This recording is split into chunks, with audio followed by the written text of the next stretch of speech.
Saudara. Ya, oke, langsung masuk PowerPoint saja Bapak Ibu. Sepanjang bulan ini adalah minggu terakhir dari pembahasan tema firman Tuhan tentang pengampunan. Coba sama-sama katakan pengampunan Bapak Ibu Saudara. Ya. Dan pagi hari ini sampai nanti sore juga saya akan berbicara yang sama. Kita akan banyak membahas tentang yang namanya konflik. Coba sama-sama katakan konflik Bapak Ibu Saudara. Iya, ya, karena sepanjang minggu kemarin Bapak Gembala, Pak Ari sudah banyak berbicara tentang yang namanya pengampunan. Dan saya rindu untuk setiap kita belajar tentang cara berkonflik dengan benar. Ya, karena kalau kita bicara tentang pengampunan maka tidak bisa lepas dari hal ini, yaitu konflik. Sekali lagi, kalau kita bicara tentang pengampunan maka kita tidak bisa lepas dari hal ini, yaitu konflik. Dan sama-sama pagi hari ini kita akan belajar tentang cara berkonflik dengan benar. Coba sama-sama baca, 1, 2, 3. Cara berkonflik. Mungkin Bapak Ibu Saudara bingung gitu ya, loh ini gereja apa gitu kok ngajarin cara berkonflik dengan benar gitu kan. Mungkin loh bukannya lebih baik kita menghindari konflik. Bukankah seharusnya tema khotbahnya adalah bagaimana cara kita menghindari konflik. Kita tidak terjerumus dalam konflik ya. Apa-apaan ini gereja ini ya, kita akan belajar tentang cara berkonflik dengan benar. Satu hal yang pasti Bapak Ibu, coba next. Bahwa konflik tidak bisa dihindari dari kehidupan manusia. Coba baca sama-sama, 1, 2, 3. Konflik. Iya, kita mau menolak sebagaimana gimana pun caranya, konflik tidak bisa dihindari dari kehidupan manusia. Setiap kita pasti mengalami atau menjumpai yang namanya konflik. Yang setuju dengan saya katakan ha, 1, 2, 3. Iya, konflik tidak bisa dihindari Bapak Ibu. Konflik tidak bisa dihindari. Kita lihat di sosial media begitu banyak sekali konflik. Begitu banyak sekali konflik. Akhir-akhir ini yang rame ada mahasiswa demo tentang Indonesia darurat, konflik terjadi ya. Lalu ada masalah perceraian selebriti, nggak tahu cerai apa enggak. Masalah selebriti dengan pemain sepak bola, saya nggak usah sebut namanya ya. Ada kasus, ada konflik terjadi. Yang baru-baru ini ada artis dengan anaknya berkelahi ya. FYP saya, Instagram saya, FYP TikTok saya sekarang isinya udah gila lo ya, udah gitu semua itu isinya kan. Ya, FYP semua dipenuhi dengan konflik, ya, semua dipenuhi dengan konflik. Saya enggak usah sebut namanya, Nikita Mirzani ya, enggak usah sebut namanya. Sosial media penuh dengan konflik Bapak Ibu. Beberapa waktu yang lalu kita sempat ingat terjadi bom di salah satu daerah di Indonesia, enggak usah saya sebut juga. Nunggu ya saya sebut ya, enggak saya sebut. Terjadi bom di satu daerah di Indonesia, lalu kita bisa lihat beritanya bahwa ada tukang sate di lokasi kejadian, ya kan, nontonin ada perang antara petugas keamanan dengan orang pelaku bom. Ada tukang sate yang nontonin dan jualan di situ Bapak Ibu. Banyak orang yang menonton enggak takut dengan nyawanya, yang penting nonton konflik. Ya kan? Yang penting nonton dengan konflik. Saya percaya Bapak Ibu Saudara, adik-adik, teman-teman kalau lihat ada orang berantem di jalan pasti mengo dulu ya kan. Apa itu? Ada apa? Karena kita kepo dengan konflik. Karena kita kepo dengan sesuatu hal yang berbau tentang masalah, keributan. Sampai ada stiker WA-nya ya. Jangan berdamai, kami suka keributan. Nah gitu kan, ada stiker WA-nya seperti itu. Jangan berdamai, kami suka dengan keributan. Ya. Kenapa sebenarnya dalam keberdosaan kita sebagai manusia Bapak Ibu Saudara, sebenarnya konflik perseteruan itu menjadi relate, menjadi nyambung dalam hidup kita. Kenapa? Karena kita manusia yang berdosa. Makanya kita ada kecenderungan menyukai hal-hal konflik ya, kita menyukai. Nah, lalu pertanyaannya adalah waktu kita menjumpai konflik, ada orang kita melihat orang berkonflik atau hidup kita yang sedang berkonflik dengan suami istri, antar suami dengan istri, orang tua dengan anak, kakak beradik, lingkungan tetangga sosial, atau dalam keluarga rohani seperti ini kita berkonflik, kita bergesek. Pertanyaannya adalah siapa yang benar? Siapa yang benar? Coba next lanjut. Yang jadi pertanyaannya adalah siapa yang benar? Kalau yang A berkata aku yang benar, yang B berkata aku yang benar, lalu jawabannya adalah siapa yang benar? Dalam firman Tuhan Amsal 21 ayat 2 berkata, setiap jalan orang adalah lurus menurut pandangannya sendiri. Jadi setiap orang selalu punya argumentasi bahwa aku yang benar. Ya, baik si A, baik si B. Pasti punya argumentasi aku yang benar, dia yang salah. Amsal 21 ayat 2 berkata, setiap jalan orang adalah lurus, adalah benar menurut pandangannya sendiri. Tapi Roma 3 ayat 10 berkata, seperti ada tertulis, tidak ada yang benar. Seorang pun tidak. Jadi kalau kita berkaca kepada firman Tuhan Bapak Ibu Saudara, maka firman Tuhan berkata sebenarnya dalam konflik manusia antar manusianya itu tidak ada yang benar. Kenapa? Karena sekali lagi kita manusia yang berdosa. Oke, next lanjut. Oke, kita baca sama-sama. Next, ya 1, 2, 3. Seberapapun kita mencoba, konflik tidak bisa dihindari. Seberapapun mencoba, konflik tidak akan bisa dihindari. Ya, waktu kita bicara tentang pengampunan, kita harus lihat akarnya. Dalam kita mengampuni pasti ada konflik yang terjadi. Dan seberapapun kita mencoba, konflik ini tidak akan bisa dihindari, akan selalu ada, ya. Saya tanya deh Bapak Ibu Saudara, kira-kira yang paling gampang memicu untuk membuat kita sakit hati itu kira-kira orang yang jauh atau orang yang dekat?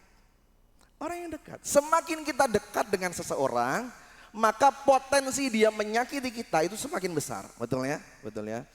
Saya lagi di jalan gitu misalnya, lagi di jalan tiba-tiba ada orang nggak dikenal, lalu dia tiba-tiba nyamperin saya, gendut. Saya enggak apa-apa, enggak masalah. Enggak kenal juga ya kan? Enggak kenal juga, enggak kenal, enggak apa-apa, enggak apa-apa.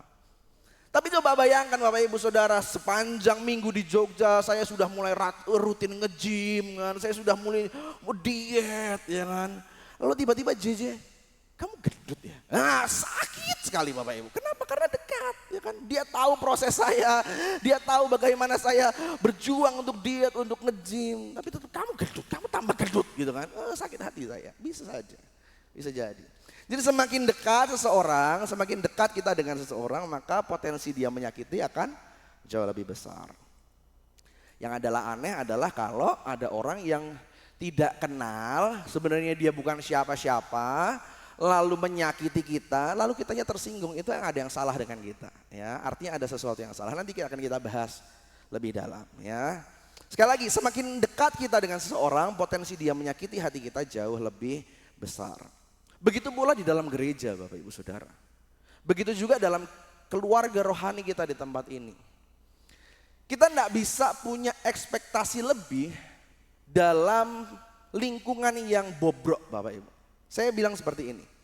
Gereja adalah tempat berkumpulnya orang-orang berdosa. Orang-orang, saya boleh, mohon maaf saya katakan kata-kata kasar. Gereja adalah tempat berkumpulnya orang-orang brengsek Bapak Ibu. Saya harus katakan. Kita tidak bisa merasa bahwa gereja adalah tempatnya orang-orang suci, tempat orang-orang benar. Enggak, gereja adalah perkumpulan orang-orang yang busuk, orang-orang jahat, orang-orang berdosa di dalamnya. Kita harus menyadari bahwa keberadaan kita adalah orang-orang berdosa. Dan kita tidak bisa berekspektasi lebih untuk di dalam gereja tidak boleh ada konflik. Di dalam gereja tidak boleh ada perseteruan, tidak bisa. Pasti terjadi perseteruan, pasti terjadi gesekan. Kenapa? Karena lingkungan di dalamnya adalah orang-orang berdosa. Kalau misalkan ada sebuah pulau yang isinya adalah para pembunuh misalnya. Kita tahu dalam pulau itu adalah diisi dengan banyak sekali pembunuh. Lalu tiba-tiba muncul sebuah berita. Terjadi pembunuhan di pulau tersebut. Seharusnya kita tidak kaget. Betul ya? Seharusnya kita tidak kaget karena pulau itu memang isinya para pembunuh. Begitu juga bukan berarti gereja isinya para pembunuh, bukan gitu maksudnya Bapak Ibu ya. Tapi kita jangan berekspektasi terjadi kedamaian yang seterusnya 1000 tahun lamanya di dalam gereja. Tidak terjadi konflik, di dalam keluarga tidak jadi konflik, di dalam masyarakat tidak ada konflik. Nggak bisa karena dunia ini diisi oleh manusia-manusia yang berdosa. Karena kita berdosa, saya berdosa, Bapak Ibu Saudara berdosa. Maka akan ada kemungkinan kita saling konflik, kita saling bergesekan ya. Jadi bahkan di dalam gereja pun yang isinya adalah para pendosa, itu akan bisa ada potensi untuk berkonflik ya. Next, lanjut. Kita baca sama-sama. 1, 2, 3. Konflik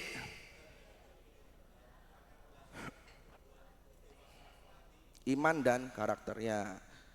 Konflik kalau dihadapi dengan benar akan menghasilkan pertumbuhan kedewasaan rohani.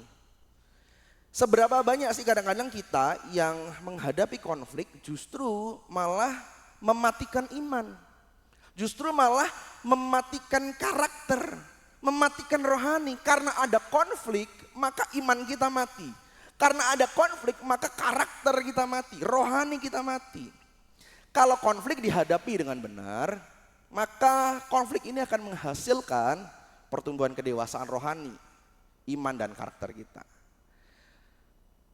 Saya percaya gini Bapak Ibu Saudara, di dalam Tuhan, kehidupan kita ini bukan hanya sebagai pembawa perubahan. Sekali lagi saya bilang, di dalam Tuhan hidup kita bukan hanya sekedar pembawa perubahan. Tetapi di dalam Tuhan hidup kita juga adalah objek perubahan.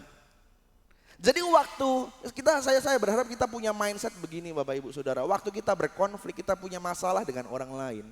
Kita coba tanya Tuhan, mungkin kadang-kadang kita Tuhan dia harus berubah. Tanpa sadar kita lupa bahwa kita juga harus berubah. Kita juga harus memahami diri kita bahwa kita harus berubah. Ya.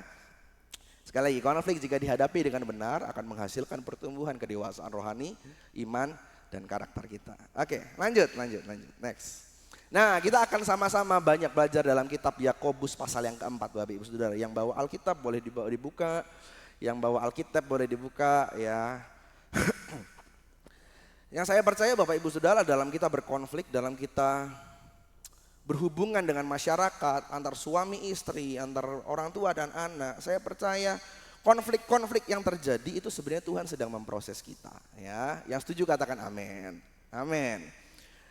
Dalam setiap hal, dalam setiap masalah yang terjadi adalah sebenarnya Tuhan tuh sedang mau memproses kita. Sama contohnya, saya beberapa kali dulu Bapak Ibu Saudara, seringkali saya tuh kalau dengar khotbah yang selalu saya pikirkan adalah orang lain Bapak Ibu. Firman ini cocok untuk didengar sama dia, ya kan? Oh, seandainya dia datang, ini firman ini cocok buat dia nih, buat dia. Padahal firman ini, waktu Anda dan saya dengar, firman ini berbicara untuk saya dan saudara. Coba sama-sama katakan firman ini untuk saya, 1, 2, 3. Iya, banyak sekali terjadi dan saya ngobrol sama teman-teman, saya juga kamu juga. Ternyata banyak sekali kita yang kalau dengar firman kita tuh dengar untuk, oh ini orang lain, ini cocok, ini dia, wah cocok banget.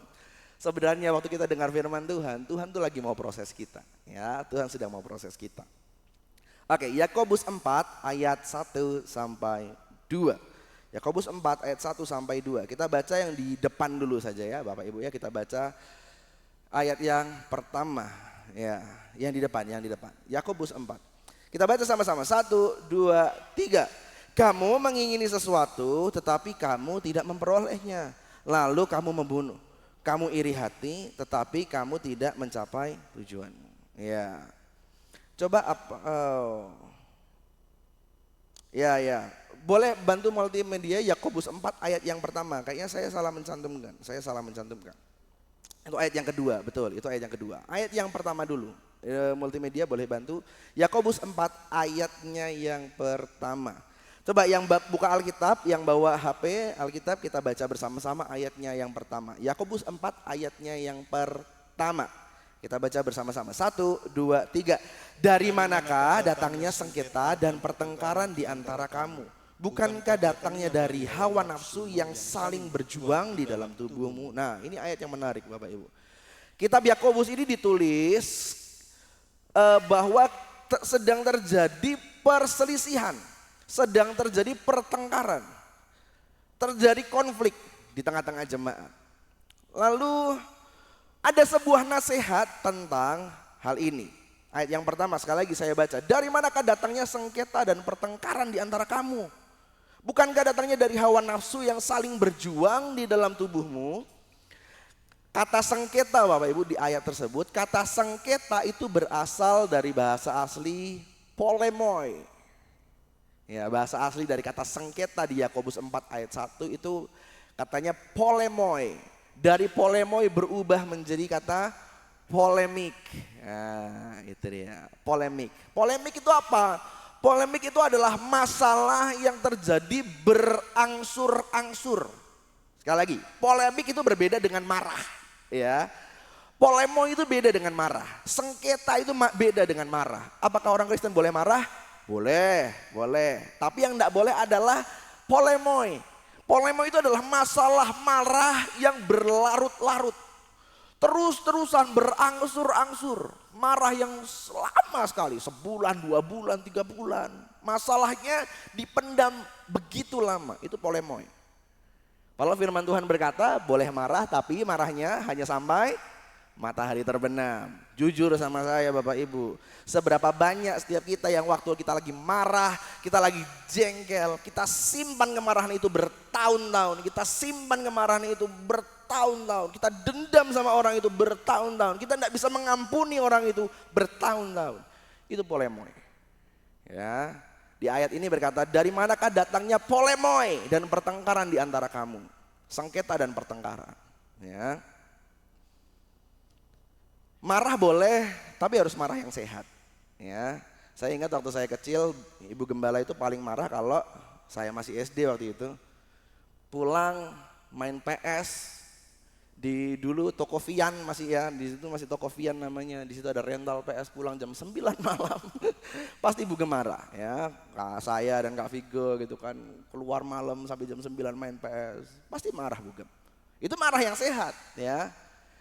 Saya membayangkan kalau nanti saya punya anak gitu Bapak Ibu, lalu anak saya kasih tangannya di atas kompor, harus saya marahi Bapak Ibu, harus saya marahi.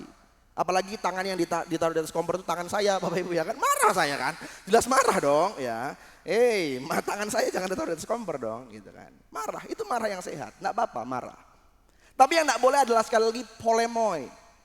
Sengketa, pertengkaran yang berangsur-angsur. Boleh multimedia bisa bantu? Yakobus 4 ayat, nggak bisa. Oke. Ayat 1. Ada kata sengketa di situ, kata aslinya adalah polemoi.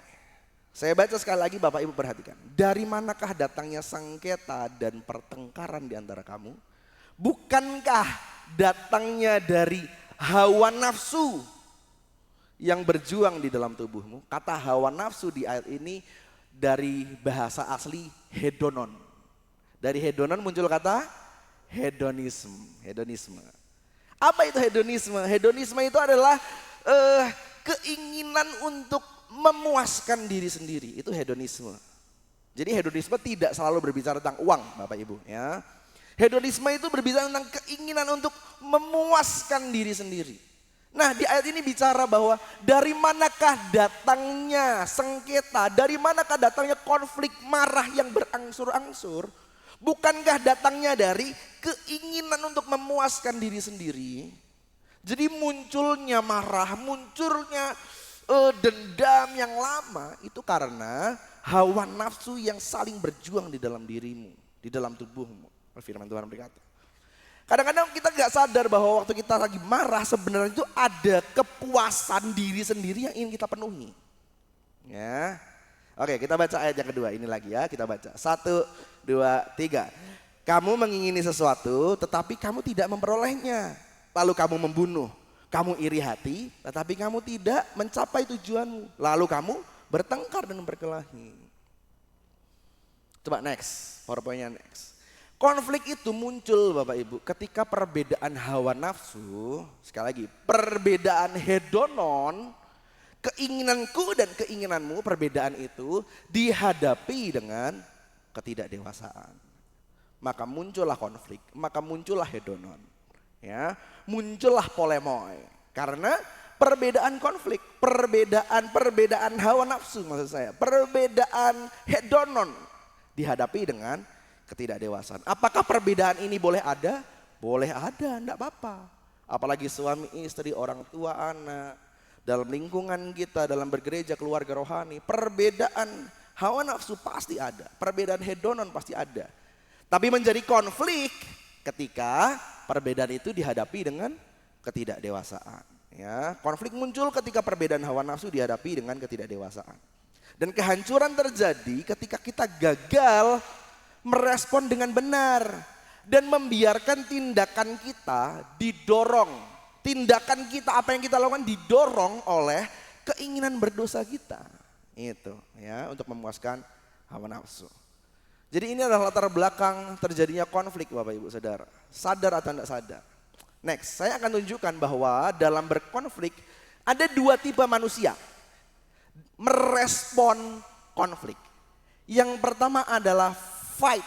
Coba sama-sama katakan fight, 1, 2, 3. Yang kedua adalah flight, 1, 2, 3. Iya. Fight itu artinya menyerang. Dalam meresponi konflik ada orang yang tipenya itu menyerang.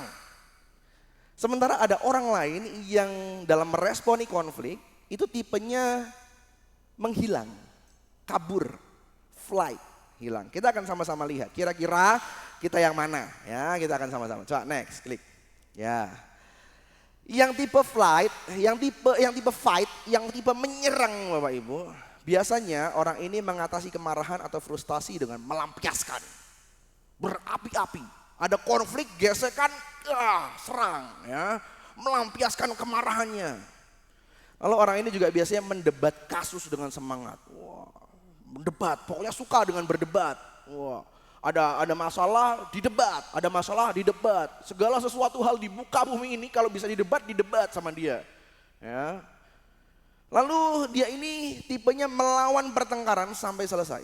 Tipenya melawan. Lalu biasanya juga mengajukan pertanyaan, tahu dari mana? Apa buktinya? Apa dasarnya? Menurut siapa? Apa katanya? Udah kayak jadi pengacara Bapak Ibu ya kan.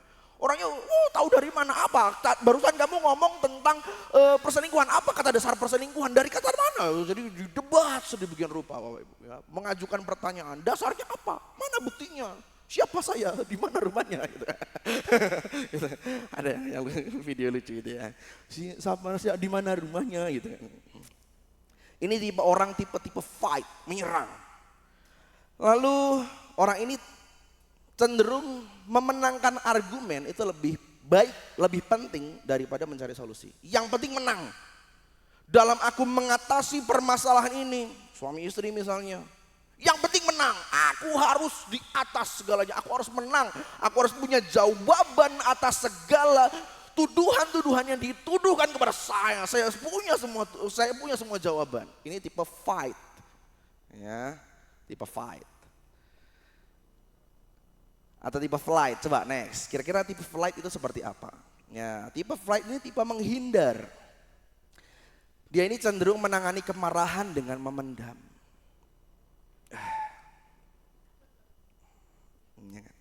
Dengan diam, hanyut, tenang, silent but deadly, ya kan?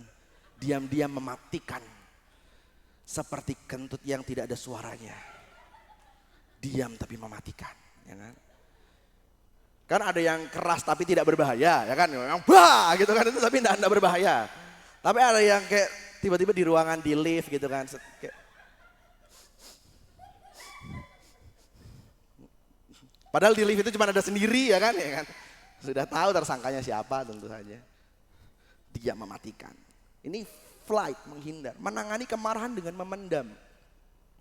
Dan dia punya alasannya untuk menjaga perdamaian. Udahlah, nggak usah berantem lah, ada konflik. Udahlah, tak diem aja. Yang penting damai, udah nggak ada perseteruan, nggak ada ribut-ribut. Saya itu cinta damai. Ya, jadi nggak usah ribut-ribut. Ya. Dan dia ini orang yang flight biasanya lebih suka menghindari konfrontasi. Ya, kalau tiba-tiba ada yang, maksudmu apa? Enggak. Iya sayang, iya aku pulang. Ya kan gitu biasanya, menghindari konfrontasi. Ya, nggak suka yang ribut-ribut, Ya, lebih baik menghindar saja. Kalau ada pertengkaran, ada perselisihan, temennya si A dan temennya si B lagi ribut, dia nggak mau ikut-ikutan, dia mundur pelan-pelan, pergi, gitu kan, menghindar, menghilang. Ya. Lalu orang ini biasanya mengajukan pernyataan, gak apa-apa, tenang aja, biasa aja, I'm good, I'm fine, thank you, ya kan, and you, ya. Kenapa sih kalau ngajar bahasa Inggris kalau ditanya how are you, selalu jawabannya I'm fine, thank you, and you, kenapa? Kenapa kita harus menanyakan ke kabar dia juga gitu loh, kenapa, ya kan? How are you, I'm fine, thank you, and you, gitu kan. Kayak ramah sekali gitu kan ya. Emang nggak boleh kita aja, I'm not fine gitu, emang nggak boleh. Kalau emang kita lagi nggak baik-baik aja kan nggak apa-apa gitu ya.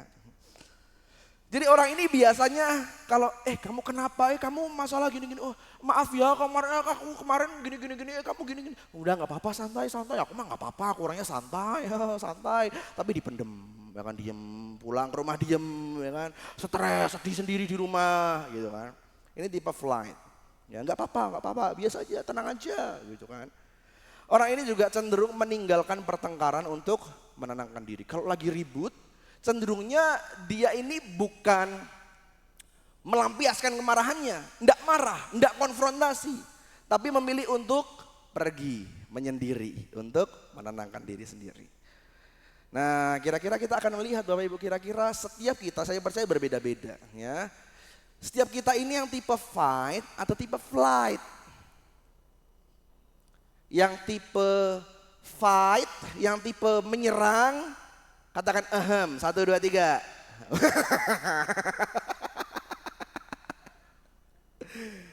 Ya, tipe konfrontasi, ya kan?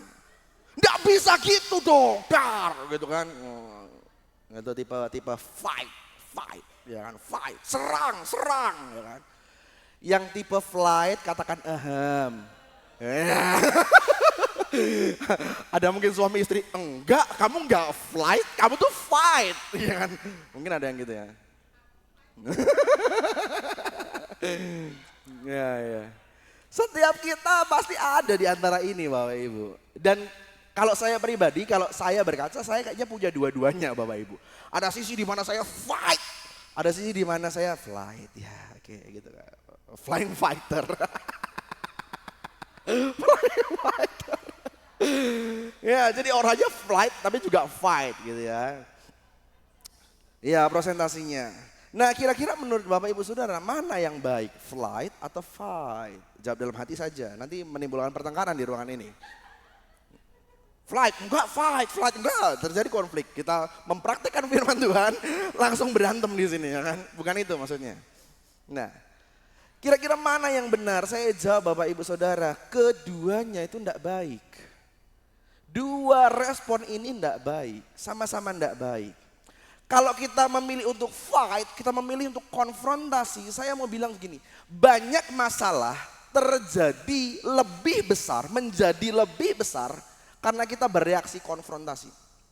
Banyak masalah terjadi semakin besar karena kita melawan, kita marah, kita memenangkan argumen.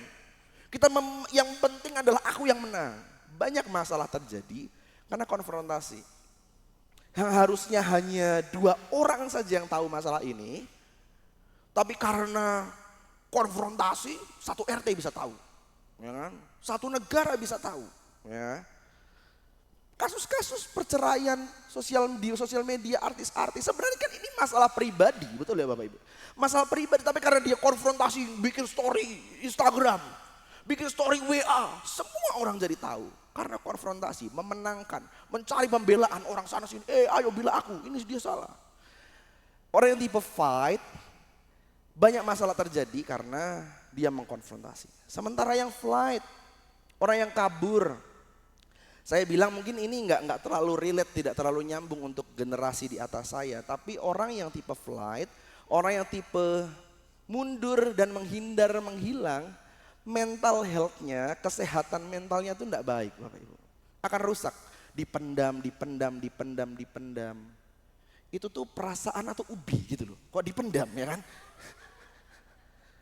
Iya, itu singkong. Bukan perasaan kita, itu bukan singkong. Jangan dipendam. Ya. Dipendam.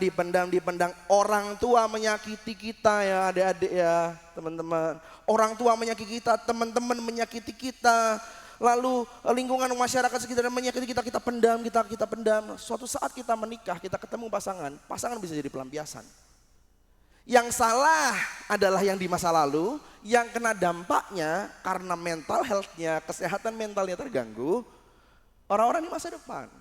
Jadi baik fight atau flight itu sama-sama tidak baik, ya, sama-sama tidak baik.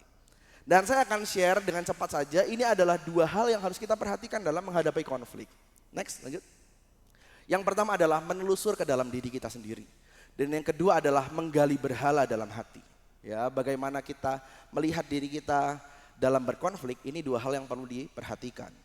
Menelusur ke dalam diri kita sendiri dan menggali berhala dalam hati. Next, lanjut.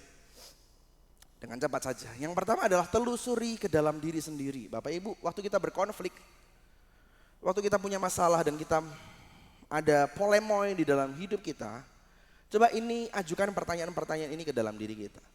Apa yang gagal kita dapatkan sehingga kita berkonflik? Sebenarnya apa sih yang kita cari? Apakah betul-betul hanya yang kita cari itu apakah betul-betul rasa menghargai pasangan? Pasangan harus menghargai saya. Apakah betul-betul itu yang kita cari? Pertanyaan kedua, apa yang memicu perasaan marah kita? Sebenarnya kita tuh marah tuh karena apa? Apakah karena perlakuan orang lain? Atau sebenarnya kalau kita ingat-ingat sebenarnya ada luka di masa lalu yang belum selesai yang membuat kita marah? Ini harus kita ajukan ya pertanyaan-pertanyaan ini. Lalu yang berikutnya, kenapa kita merespon dengan menyerang kalau yang untuk fight? Kenapa ya kalau aku marah tuh aku menyerang? Kenapa ya kalau aku marah kok aku menghindar? Ini kita harus menelusuri diri kita sendiri ya. Jadi ajukan pertanyaan-pertanyaan ini. Lalu tanya Tuhan, kira-kira dalam masalah ini Tuhan tuh mau memproses aku seperti apa? Ya, ini harus kita ajukan ke dalam diri sendiri. Next, lanjut. Yang kedua adalah menggali berhala di dalam hati. Masih pasal yang sama, Yakobus 4 ayat 4 sampai 5. Kita baca sama-sama. 4a dan 5. Kita baca bersama-sama. 1, 2, 3. Hai kamu orang-orang yang tidak setia, tidakkah kamu tahu bahwa persahabatan dengan dunia adalah permusuhan dengan Allah? Ayat 5, janganlah kamu menyangka bahwa kitab suci tanpa alasan berkata roh yang ditempatkan Allah dalam diri kita diinginnya dengan. Di situ ada kata tidak setia dan ada kata cemburu. Ini adalah dua istilah yang dipakai dalam perselingkuhan. Ya, kasus perselingkuhan. Tidak setia dan cemburu. Kalau kita baca ayat tadi di depannya Bapak Ibu ayat 1, 2, 3 ini berbicara tentang perseteruan antar sesama. Perseteruan antar manusia. Ya, berselisih antar manusia, tapi tiba-tiba di ayat 4 dan ayat 5 ini kok tiba-tiba nyambung dengan ketuhanan gitu loh. Perkara yang seharusnya itu antar manusia, tapi kaitannya kok tiba-tiba ayat 4 dan ayat 5 berbicara tentang Tuhan. Sebenarnya gini, next lanjut. Coba kita baca sama, 1, 2, 3. Dalam konflik kita dengan sesama sebenarnya waktu kita berkonflik dengan sesama Bapak Ibu Saudara, kita dibawa untuk merenung. Kita dibawa untuk memikirkan kembali sebenarnya bagaimana hubungan kita dengan Tuhan. Bagaimana hubungan kita dengan Tuhan. Dalam konflik kita dengan sesama sebenarnya kita dibawa untuk merenung antara bagaimana hubungan kita sama Tuhan itu apakah baik-baik saja. Saya percaya gini Bapak Ibu, sebenarnya waktu kita berkonflik dengan sesama ada yang gak beres antara kita dengan Tuhan. Kita harus mengerti bahwa sebenarnya antara Tuhan dan manusia ini tuh punya konflik. Antara Tuhan dan manusia ini sebenarnya dua entitas ini punya konflik. Waktu manusia berdosa, maka Tuhan tidak bisa melakukan pendamaian kepada manusia. Makanya Yesus harus mati untuk menebus, mengampuni. Akhirnya terjadi kembali hubungan yang putus. Jadi antara Tuhan dan manusia itu terjadi konflik sebenarnya. Sekali lagi dalam konflik kita dengan sesama sebenarnya kita dibawa untuk merenungkan hubungan kita dengan Tuhan. Nah yang jadi pertanyaannya adalah apa yang jadi berhala kita? Yang membuat antara kita dengan Tuhan itu ada jaraknya Bapak Ibu. Apa yang membuat kita dengan Tuhan itu berselisih? Apa yang jadi berhala kita? Next lanjut. Ini dia. Berhala orang yang tipe fight. Sebenarnya ada banyak sekali berhala ya, dalam hidup kita ada banyak sekali berhala. Berhala bukan hanya sekedar lagi patung ya, bukan hanya sekedar handphone. Ya, kalau di khotbah-khotbah biasanya handphone kita bisa jadi berhala kita. Berhala banyak sekali Bapak Ibu. Bahkan pelayanan kita itu bisa jadi berhala. Berhala itu adalah secara singkat, berhala itu adalah sesuatu yang kita miliki, yang kita sukai lebih daripada Tuhan. Itu berhala. Pasangan bisa jadi berhala ya. Bahkan hidup kita sendiri bisa jadi berhala. Ya. Dalam hal ini, dalam konteks ini kira-kira berhala orang yang tipe fight Bapak Ibu itu adalah kontrol diri. Ya, harus menguasai situasi, harus menguasai orang lain. Dia ini rela kesepian dan ditinggalkan orang lain, gak apa-apa. Yang penting aku bisa mengontrol orang lain. Itu berhala orang yang fight. Rela mengorbankan hubungan atau kebaikan orang lain demi kontrol. Orang ini merasa tertuduh karena tidak bisa memenuhi. Jadi orang-orang di sekitar orang-orang yang tipe fight, waktu kita tipe fight, orang-orang di sekitar kita itu akan gampang merasa tertuduh karena tidak bisa memenuhi standar kita. Itu orang-orang yang fight. Dan hasilnya adalah terluka, perpecahan. Ya, ini tipe-tipe yang fight berhalanya. Sedangkan yang flight berhalanya itu adalah kenyamanan diri sendiri. Lari dari tanggung jawab, dia mudah stres dan gak kuat terhadap tekanan. Dia gampang meninggalkan orang lain dan melukai. Sebenarnya waktu kita meninggalkan, kita kabur dalam masalah ini, kita kabur, kita menghilang, itu melukai orang lain Bapak Ibu Saudara. Ya, hasilnya kepahitan dan keterpisahan. Apa yang menjadi berhala dalam hidup kita? Next, lanjut. Segala hal yang menyakiti atau mengecewakan kita secara horizontal akan menuntun kita pada sesuatu yang vertikal. Sekali lagi saya bilang, maksudnya gini, waktu kita punya masalah dengan sesama, sebenarnya kita sedang dibawa untuk merenungkan hubungan kita dengan Tuhan. Waktu hubungan kita dengan Tuhan tidak beres, ada kemungkinan untuk kita berkonflik dengan sesama. Waktu kita punya masalah dengan sesama, sebenarnya kita harus sadar bahwa hubungan kita dengan Tuhan itu tidak baik-baik saja, sedang tidak baik-baik saja. Ya. Apa yang kita harapkan, apa yang kita inginkan. Waktu kita berkonflik dengan sesama, sebenarnya apa yang kita inginkan? Pengakuan, harga diri, apa lagi? Rasa percaya. Sebenarnya semua yang kita inginkan dari orang lain itu hanya bisa dipenuhi sama Tuhan. Tapi kita tuntut orang lain untuk memenuhi kekosongan dalam hidup kita. Itu konflik. Coba next, lanjut dengan cepat lagi. Ada sebuah konsep Bapak Ibu namanya the God-shaped hole. Ini dalam bahasa Indonesia artinya lubang berbentuk Tuhan. Ini adalah sebuah konsep yang dicetuskan oleh Pascal. Pascal ini orang yang menemukan satuan apa ya? Iya, fisikawan. Dia fisikawan dan dia ini kata Pascal itu menjadi satuan apa saya lupa ya? Tekanan kalau nggak salah. Ya, tekanan. Saya pengen deh kayaknya menemukan sesuatu gitu supaya satuannya tuh satuan 25 vion gitu kan. Saya pengen deh kayaknya seru deh kayaknya. Saya menemukan sesuatu lalu nama saya tuh dipakai untuk nama satuan gitu kan. Keren ya. 350 vion. Nah gitu kan. Ini Pascal.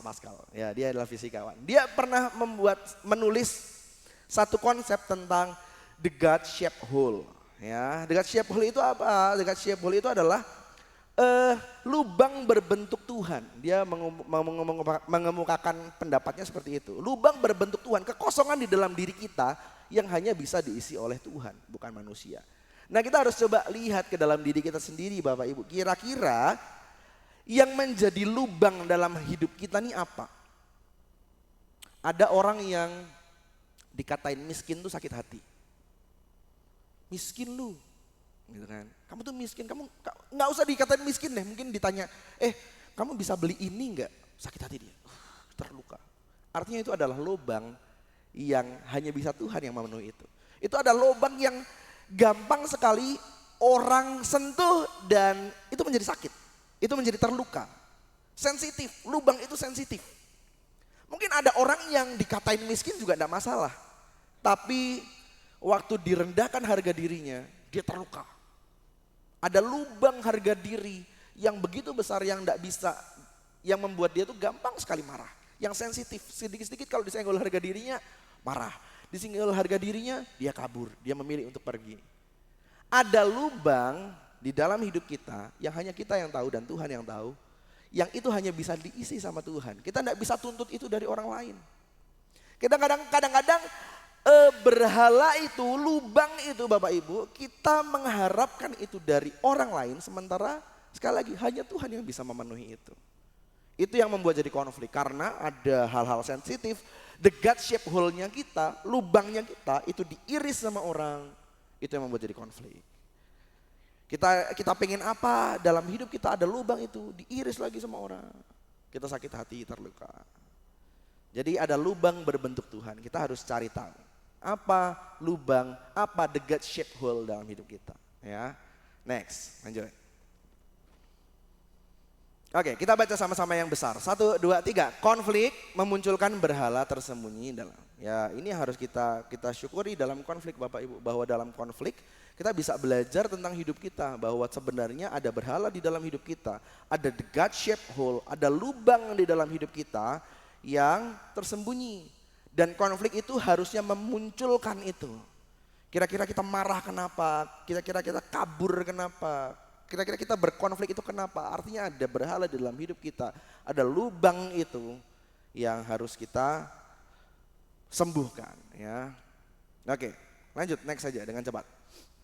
Baca Yakobus 4 ayat 7 sampai 8. 1, 2, 3. Karena itu tunduklah kepada Allah dan lawanlah iblis. Maka ia akan lari daripadamu. Mendekatlah kepada Allah dan ia akan mendekat kepadamu. Tahirkanlah tanganmu, hai kamu orang-orang berdosa. Dan ya, ini masih dalam pasal yang sama di ayat 7 dan 8 dikatakan tahirkanlah tanganmu. Karena saya percaya dalam konflik Bapak Ibu Saudara, dalam konflik setiap tangan itu kotor. Tidak ada tangan yang bersih. Dalam konflik, dalam kehidupan kita manusia yang berdosa, setiap tangan itu kotor. Ya, iya sih setiap tangan kotor, tapi dia kotornya 90%, saya 10%. Nah gitu sama aja, tapi sama-sama kotor Bapak Ibu, sama-sama kotor. Setiap tangan yang berkonflik itu pasti kotor. Makanya firman Tuhan, tahirkanlah tanganmu. Karena kalau ada yang bersih, tidak akan jadi konflik. Karena kalau semuanya bersih, tidak akan terjadi konflik. Ya. Dan dikatakan sucikanlah hatimu. Ya. Karena artinya ada sesuatu yang bermasalah di dalam hati kita. Itu konflik. Next, lanjut. Kita baca Filipi 2 ayat 5 sampai 8. 1, 2, 3. Hendaklah kamu dalam hidupmu bersama menaruh pikiran dan perasaan yang terdapat juga dalam Kristus Yesus, yang walaupun dalam rupa Allah tidak menganggap kesetaraan dengan Allah itu sebagai milik yang harus, lanjut next, melainkan telah mengosongkan dirinya sendiri dan mengambil rupa seorang hamba dan menjadi sama dengan manusia, dan dalam keadaan sebagai manusia ia telah merendahkan dirinya dan taat sampai mati, bahkan sampai apa yang menjadi kekuatan kita menghadapi konflik, kita mengampuni orang, kita memahami diri kita sendiri. Aku rasanya nggak punya kemampuan, aku nggak punya kekuatan untuk aku mengampuni orang lain, aku nggak punya kekuatan untuk aku bisa memaafkan orang lain. Apa yang menjadi kekuatan kita? Kristus, Bapak Ibu. Next, lanjut. Kita baca sama-sama. 1, 2, 3. Kekuatan kita untuk mengampuni adalah saat kita menyadari bahwa Kristus sudah terlebih dahulu bukan hanya merendahkan hati, tapi merendahkan dirinya untuk mengampuni. Waktu kita sedang berkonflik dengan orang, Bapak Ibu Saudara, kita berkonflik dengan orang tua, adik-adik. Saya percaya kita punya konflik dengan orang tua ya, kita punya masalah. Orang tua juga punya konflik terhadap anak. Suami, istri, kakak, adik, kita dalam kehidupan gereja. Kita berkonflik, pasti berkonflik. Tetapi sekali lagi saya katakan, waktu kita berkonflik, yuk belajar mengampuni Bapak Ibu ya. Kita belajar, kita meresponi konflik itu dengan benar. Apakah flight atau fight, dua-duanya sebenarnya tidak bagus. Tapi kita melihat Kristus, coba lihat Kristus Bapak Ibu. Waktu kita berdosa, Tuhan itu enggak fight. Tuhan juga nggak flight. Tuhan tunjukkan kita manusia berdosa, kamu berdosa. Tapi dia rela turun, dia mengampuni kita. Dia mati di atas kayu salib untuk melakukan pendamaian, untuk rekonsiliasi. Kristus mati di atas kayu salib untuk rekonsiliasi antar manusia dengan Tuhan. Tuhan sebenarnya bisa fight kita. Ya kan? Manusia nyebelin, manusia itu berdosa. Fight, hukum, gar, bisa. Apakah Tuhan juga bisa flight menghindar, manusia menjijikkan dengan dosa-dosanya, aku malas lah ngurusin manusia, bisa. Tapi kita melihat karya Kristus di atas kayu salib Bapak Ibu Saudara. Dia menunjukkan kita berdosa, dia nyatakan dosa kita, nih kamu tuh berdosa, kamu tuh enggak layak. Tapi dia juga turun dengan rendah hati, dia taat sampai mati di atas kayu salib. Ya, sekali lagi, dia menunjukkan kita berdosa, Tapi dia menyelesaikan, dia berrekonsiliasi antara manusia dengan Tuhan. Amin firman Tuhan, mari kita berdoa sebelum saya serahkan ke Pak Gembala. Ya Allah Roh Kudus, terima kasih. Biarkan firman Tuhan ini menjadi rema dalam hidup kami. Biarkan kami mau menelusuri dalam hidup kami. Sebenarnya apa yang terjadi dalam hidup kami. Apa yang Tuhan kehendaki saat kami mengalami konflik. Apa yang Tuhan rencanakan saat kami punya masalah. Tuhan mau ngajar kami apa. Roh Kudus bantu kami untuk supaya kami peka.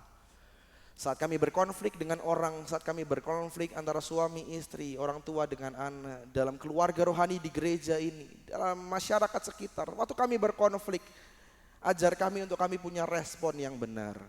Dan Roh Kudus, kami mau supaya the God-shaped hole kami, lubang berbentuk Tuhan, hanya Tuhan yang mengisi.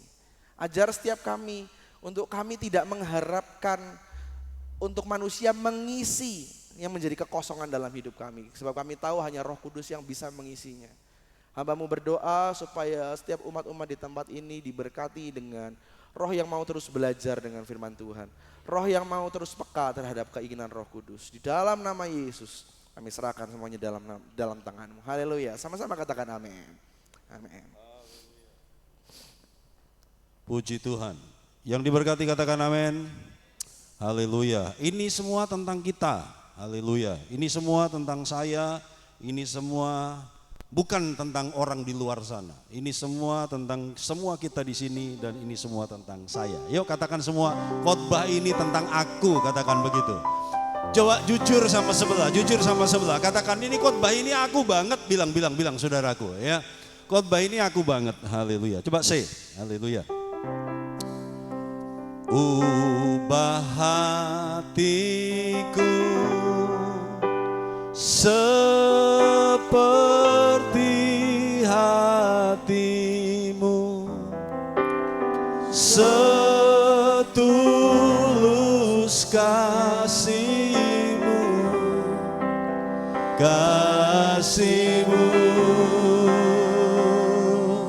Tuhan. Biar mataku seperti matamu, biar mataku seperti matamu, pancarkan kasih-Mu. Ku mau jadi seperti-Mu, ku mau jadi seperti-Mu. Kita akhiri dengan doa ini. Ubah hatiku, ubah hatiku seperti hati, setulus salib-Mu, setulus salib-Mu, kasih-Mu Tuhan.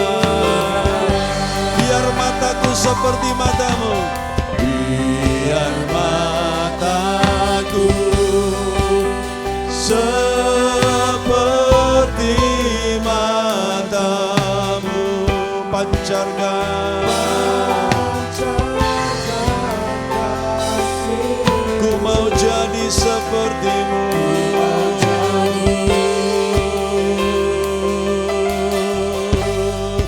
Seperti-Mu, ubah hatiku,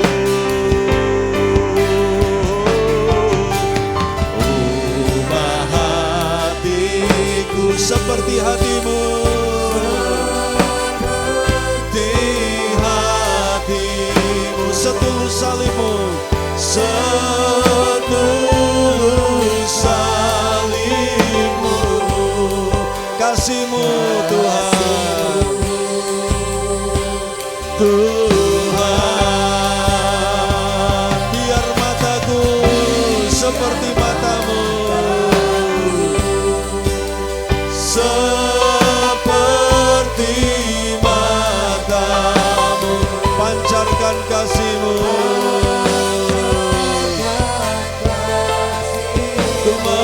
sepertimu.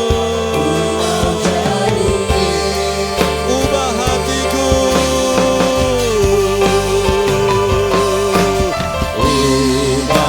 seperti hatimu.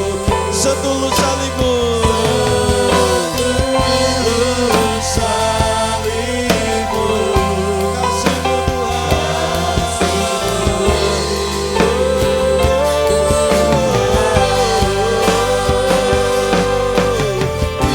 Biar mataku seperti matamu, pancarkan kasihmu, kasihmu, ku menjadi sepertimu. Dalam kisah salib ada dua respon terhadap situasi itu. Sebagian besar orang dia berkata, salibkan dia, salibkan dia, salibkan dia. Tapi Yesus dia berkata, silahkan salibkan aku. Nah, kita ada di tipe yang mana? Kita ada di kelompok yang mana? Dalam sebuah konflik seringkali kita berkata, kamu salah, salibkan dia. Salibkan dia, kamu harus disalibkan karena kamu salah. Tapi beranikah suami disalibkan untuk kesalahan istri? Beranikah istri disalibkan, rela disalibkan untuk kesalahan suami? Relakah orang tua disalibkan demi sebuah perdamaian dan mengampuni kesalahan anak? Maukah anak disalibkan, rela disalibkan untuk mengampuni kesalahan orang tua?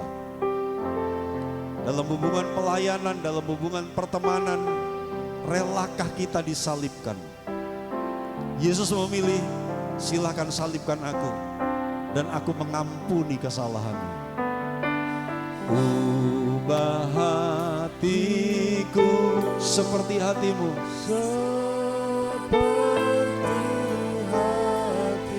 setulus salibmu, setulus salibmu, kasihmu Tuhan, kasihmu. Biar mataku,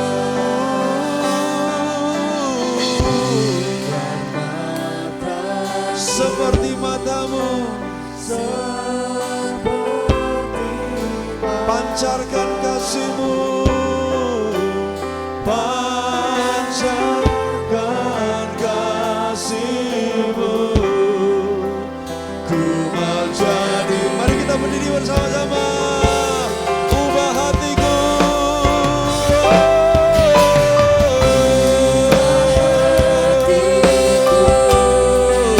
seperti hatimu, setulus salibmu,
Sebelum kita pulang, diri kita hari ini adalah hasil sebuah peristiwa bertahun-tahun yang lalu.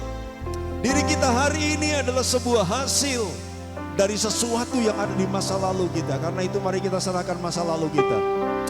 Terlalu sering kita menyerahkan masa depan kita.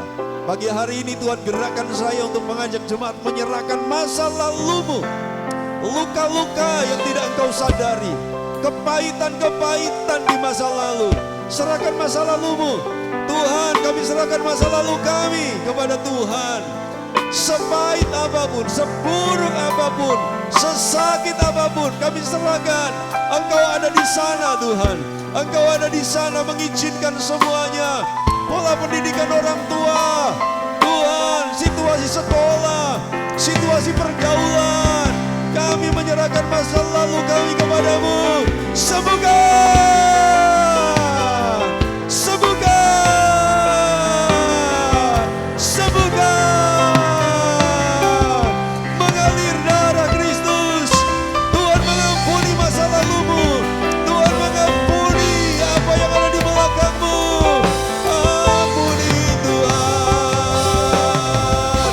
Kalau selama ini kami simpan, kalau selama ini kami tutupi, kalau selama ini kami lari, ampuni, ampuni Tuhan, ampuni Tuhan, ampuni Tuhan.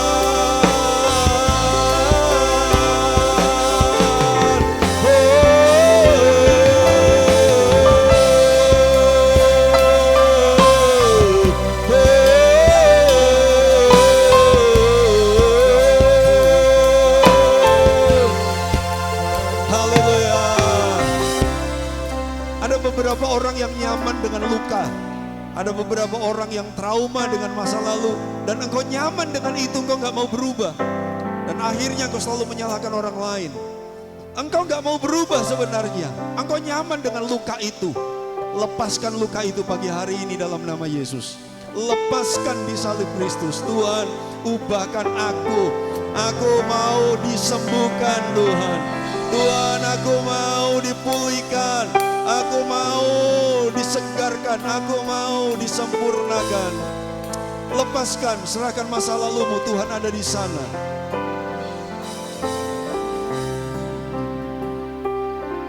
Mari angkat tangan kita di hadapan Tuhan. Tuhan, kami serahkan masa lalu kami Tuhan.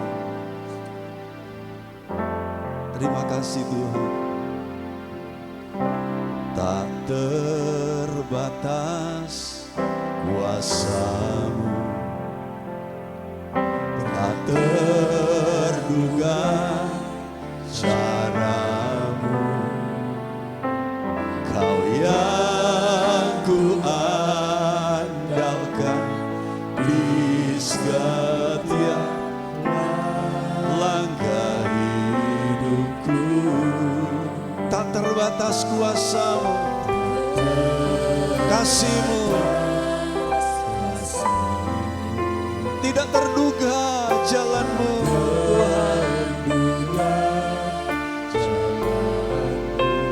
Kau ku andalkan.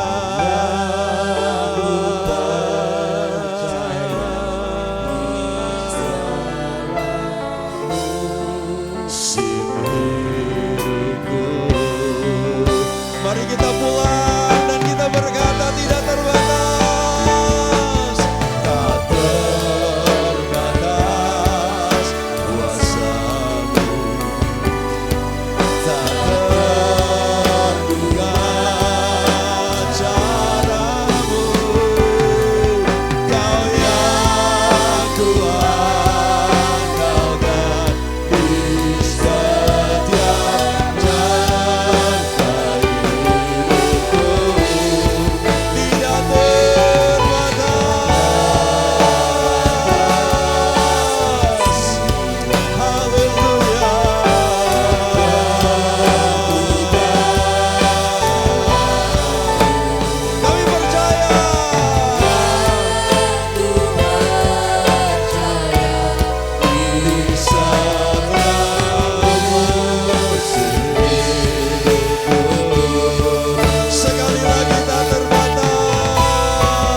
dengan pemulihan.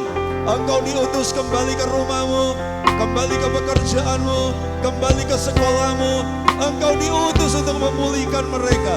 Engkau diutus untuk menyembuhkan duniamu yang terluka dan kecewa ini.